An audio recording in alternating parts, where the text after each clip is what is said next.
Bapak Ibu kaum muslimin kaum muslimat jamaah sholat zuhur yang dimuliakan Allah, dikisahkan ada sepasang pengantin baru yang mereka baru saja menikah. Kemudian mereka menempati sebuah rumah kontrakan.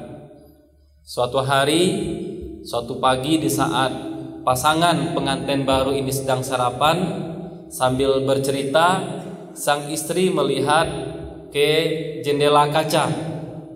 Kebetulan di seberang dia melihat tetangganya baru saja selesai menyuci pakaian, dan terlihat oleh si istri pakaian yang dicuci oleh tetangganya ini belum bersih, masih terlihat ada kotoran.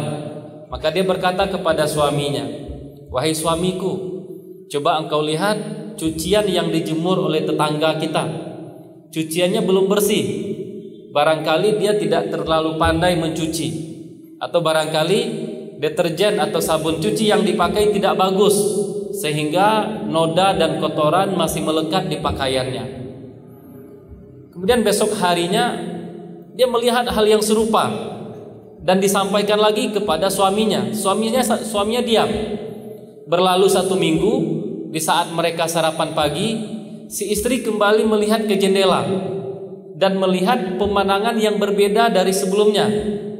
Jika sebelumnya pakaian yang dijemur oleh tetangganya terlihat kotor dan tidak bersih, sekarang dia melihat pakaian yang dicuci dan dijemur oleh tetangganya sudah bersih.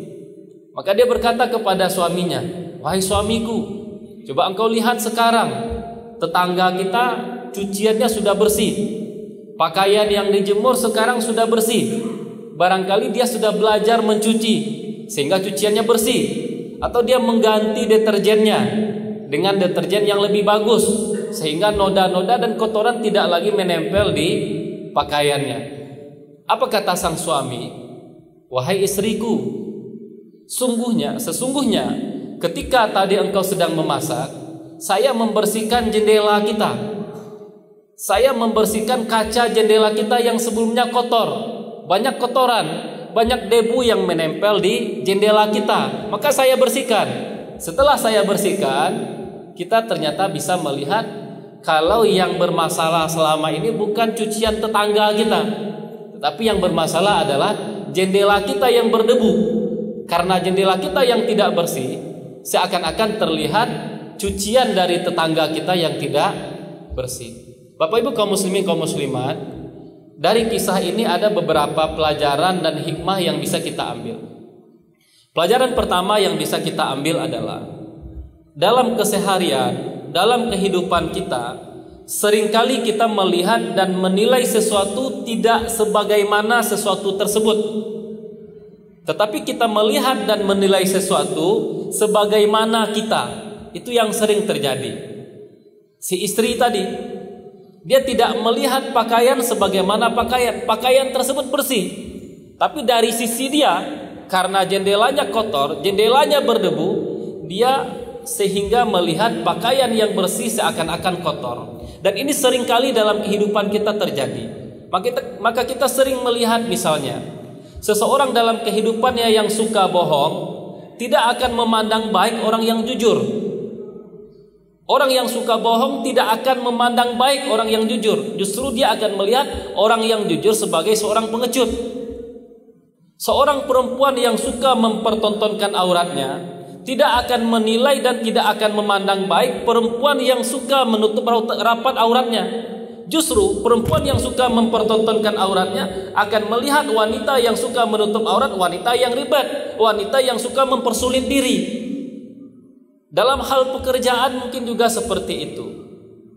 Seorang pegawai yang tidak amanah, seorang karyawan yang tidak amanah, tidak akan memandang baik seorang karyawan yang jujur, seorang yang karyawan yang amanah. Bisa jadi seseorang yang suka mencuri, yang suka korupsi akan memandang pengecut juga seseorang yang amanah. Tidak bisa mencari uang dari jalan yang lain seperti itu. Maka dalam hidup sering kita melihat seperti itu. Orang ingin mencari jati dirinya dalam diri orang lain, atau dia ingin menjadikan dirinya sebagai standar bagi orang lain. Maka kita sering juga menemukan banyak dalam kehidupan para pencuri ingin seandainya semua orang menjadi pencuri.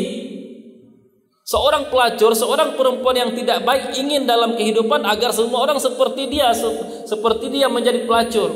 Seorang karyawan yang suka korupsi ingin agar semua orang juga koruptor seperti dia. Cuman ini yang agak kita sayangkan dalam kehidupan. Di saat orang yang tidak baik, di saat orang yang melakukan perbuatan buruk ingin orang lain melakukan perbuatan buruk seperti dia, orang-orang baik, orang-orang yang melakukan kebaikan tidak punya semangat menyebarkan kebaikan. Ini yang agak disayangkan. Orang yang melakukan kejahatan punya semangat menyebarkan kejahatan. Orang yang melakukan kebaikan tidak punya semangat menyebarkan kebaikan. Ini seandainya kita berandai-andai, seandainya orang-orang baik, seandainya orang-orang yang melakukan kebaikan punya semangat menyebarkan kebaikan seperti orang-orang jahat menyebarkan kejahatan, tentu dunia ini akan penuh dengan kebaikan. Akan banyak kebaikan yang terlihat oleh kita, akan sedikit kejahatan yang bisa kita saksikan. Ini pelajaran pertama. Pelajaran kedua yang bisa kita ambil dari kisah ini, pekerjaan yang paling gampang, pekerjaan yang paling mudah dalam hidup adalah mengkritisi orang lain, menyalah-nyalahkan pekerjaan orang lain. Ini pekerjaan yang paling gampang dalam hidup. Namun harus kita ingat, mengkritisi dan menyalahkan orang lain tidak akan pernah menjadikan kita lebih baik. Justru bisa jadi suka mengkritisi, suka menyalahkan orang lain membuat kualitas kita semakin rendah. Seorang yang mengkritik orang kaya, seorang yang menyalahkan orang kaya tidak akan pernah menjadikan dia orang kaya. Seorang yang biasa-biasa saja tidak punya ilmu suka menyalahkan alim ulama, suka menyalahkan ustadz, tidak akan pernah mengangkat derajat dia menjadi seorang ustadz. Seorang makmum yang suka menyalah-nyalahkan imam tidak akan pernah menjadikan dia sebagai seorang imam. Ini yang perlu kita pahami dalam hidup. Mengkritisi itu mudah, tapi dengan mengkritisi tidak akan menjadikan kita lebih baik, justru menjadikan kita lebih buruk. Namun tentu kita sadar, yang namanya manusia punya karakter suka menilai orang lain, suka mengkritik orang lain. Kalau ingin mengkritik, kritiklah dengan kritik yang membangun. Dan kita juga harus ingat, kritik yang berlebihan itu tidak obahnya seperti obat yang overdosis. Obat yang overdosis jika diberikan kepada orang sakit tidak akan menyembuhkan, justru akan menjadikan seseorang tambah sakit. Kritik yang berlebihan juga seperti itu, tidak akan merubah, tidak akan menjadi lebih baik, bisa jadi menjadi lebih buruk. Maka yang namanya nasihat dalam agama kita diajarkan, nasihat itu harus disampaikan dengan cara yang lembut agar bisa masuk ke hati. Para ulama kita mengajarkan, masuk dulu ke hati seseorang, maka kita baru akan bisa masuk ke akalnya. Masuk dulu ke hati seseorang, maka apa yang kita sampaikan bisa diterima. Maka ketika Nabi Musa dan Nabi Harun ingin berdakwah kepada Fir'aun, pesan dari Allah kepada Nabi Musa dan Harun, faqula lahu qawlan layyinan la'allahu yatadzakkaru aw yakhsha. Katakan kepada Fir'aun perkataan yang lembut agar dia ingat, agar dia takut kepada Allah. Coba kita bayangkan, Fir'aun yang mengaku Tuhan saja, Nabi Musa dan Nabi Harun Allah perintahkan untuk memberikan nasihat dengan cara yang lembut, apalagi kepada orang yang tidak sama seperti Fir'aun. Ini pelajaran kedua.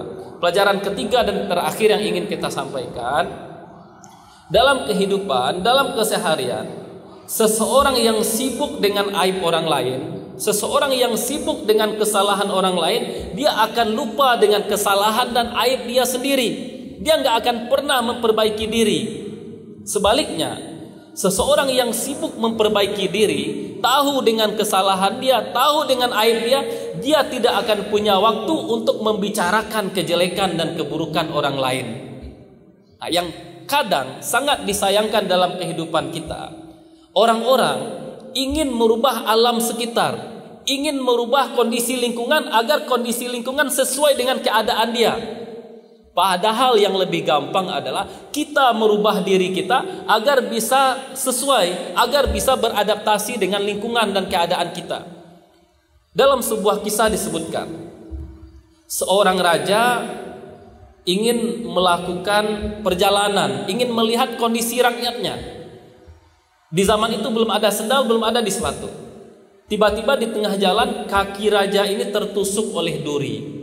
Dia kecewa, dia marah. Dia katakan kepada menteri, perjalanan berikutnya saya tidak ingin lagi kaki saya tertusuk oleh duri, maka semua jalan yang ada di kerajaan kita harus diberikan kulit agar saya tidak tertusuk duri. Apa kata si menteri, dan menterinya bijak. Wahai raja, ini sulit. Nggak mungkin kita melapisi setiap jalan di daerah kita dengan kulit. Jalan panjang, daerah luas, dan biayanya akan mahal.